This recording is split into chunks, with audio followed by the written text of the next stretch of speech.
అని నాకు తెలియదు యాక్చువల్గా. ఎలక్షన్స్ అప్పుడు నేను తిరుగుతూ ఉంటే నేను ప్రచారంలో తిరుగుతూ ఉంటే ప్రతి గడప గడపకి ప్రతి ఊర్లో తిరిగింది.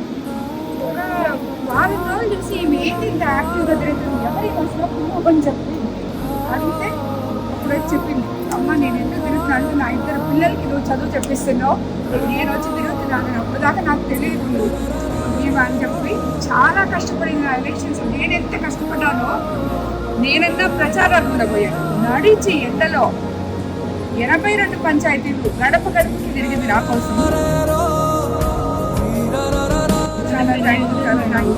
ఎప్పుడు ఇదే పనికి అదే చెప్తాను నేను అడిగితే, కానీ నేను బిడ్డలు మీరు చేస్తానని చెప్పింది. బిడ్డల భవిష్యత్తు ఇస్తుంది.